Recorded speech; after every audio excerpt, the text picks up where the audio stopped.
Welcome to Week 3. This week focuses on how nurses promote health at the community and population level through education, program planning, and awareness of environmental influences. These concepts are foundational to community and public health nursing and help nurses move beyond individual bedside care toward prevention, equity, and advocacy. Understanding these differences allows nurses to tailor education more effectively to support meaningful behavior change. This week, you will explain how people learn and change health behaviors, apply education and behavior change models, describe community program planning and evaluation, analyze environmental influences on health, and identify the nurse's role in advocacy. At the course level, these objectives support applying community health principles, using the nursing process with populations, analyzing social and environmental influences, and promoting health equity and prevention. In community health nursing, education, programs, and environment are closely connected. Education supports behavior change at the individual and group level. Programs organize community-wide action to address health needs. The environment can either increase risk or provide protection. The key idea is that community health focuses on prevention in populations, not just treating illness after it occurs. Health education is one of the primary roles of community health nurses. Nurses serve as educators in clinics, homes, schools, workplaces, and community settings. Effective education empowers behavior change, but learning requires readiness, motivation, and consideration of stress, culture, literacy level, and life circumstances. Community health nurses must always adapt teaching to meet learners where they are. Learning theories explain how people acquire and process information. These theories help nurses choose effective teaching strategies. The major learning theories include cognitive, behavioral, social, experiential, transformative, and humanistic approaches. In real-world nursing practice, education rarely relies on just one theory. Nurses often combine approaches based on the learner, setting, and health goal. Cognitive learning focuses on understanding thought processes. Behavioral learning uses reinforcement and rewards. Social learning occurs through observation of others. Experiential learning emphasizes learning by doing. Transformative learning involves changes in beliefs or perspectives. Humanistic learning is learner-centered and focuses on personal growth. Understanding these differences allows nurses to tailor education more effectively to support meaningful behavior change. People also learn in different ways, known as learning styles.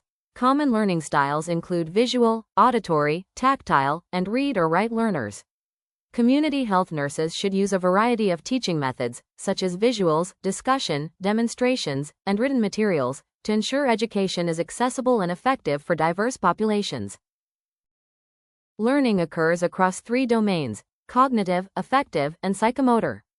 The cognitive domain involves knowledge and understanding. The affective domain includes beliefs, attitudes, and values.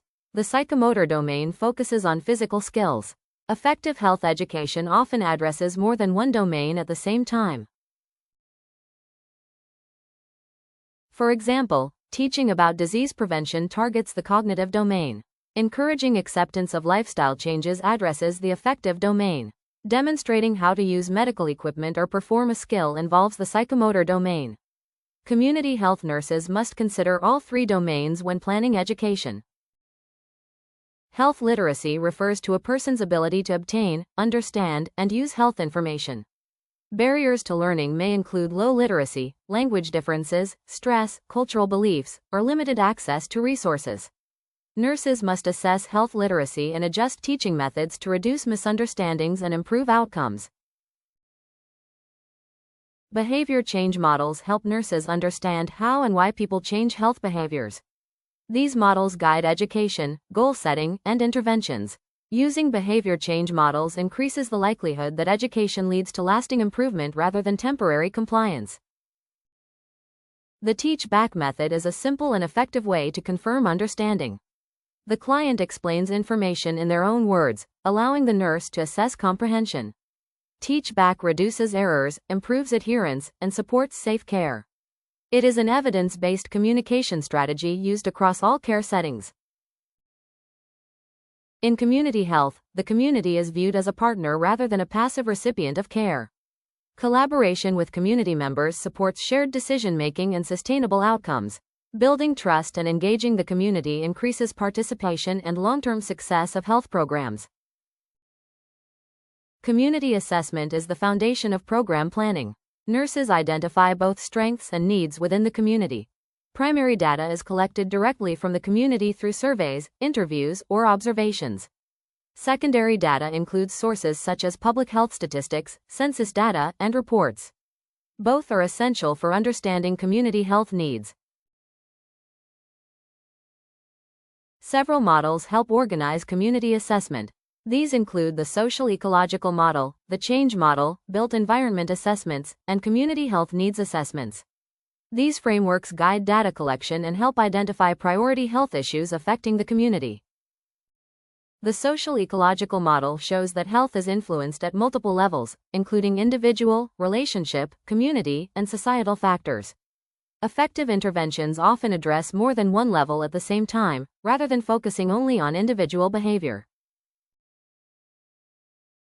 Communities often face multiple health concerns, making prioritization essential. Methods such as the simplex method, nominal group technique, and criteria weighting help determine which issues to address first. Prioritization considers factors such as impact, available resources, and feasibility. A community health diagnosis is based on assessment data and identifies priority health problems within a population. It guides intervention planning and ensures programs target the most significant needs affecting community health. Program planning follows a structured process. Nurses identify the issue, assess needs, set measurable goals, implement interventions, and evaluate outcomes. This process ensures programs are organized, effective, and responsive to community needs. Program evaluation measures whether goals were achieved and whether improvements are needed. Both quantitative data, such as statistics, and qualitative data, such as participant feedback, are used. Evaluation supports continuous quality improvement in community health programs. The environment plays a major role in health outcomes. Physical, social, and built environments can either support health or increase risk. Community health nurses assess environmental factors when planning care and interventions. The epidemiologic triangle includes the agent, host, and environment. This model helps nurses understand how disease and injury occur. By addressing one or more components, prevention strategies can interrupt the process and reduce risk. Environmental hazards include air and water pollution, lead exposure, mold, pests, and chemicals. These hazards increase health risks and often disproportionately affect vulnerable populations. Nurses play a key role in identifying risks and advocating for safer environments. Environmental justice focuses on preventing unequal exposure to environmental hazards. Vulnerable populations often experience higher risk due to social and economic factors. Nurses advocate for equity, policy change, and safer environments to protect community health.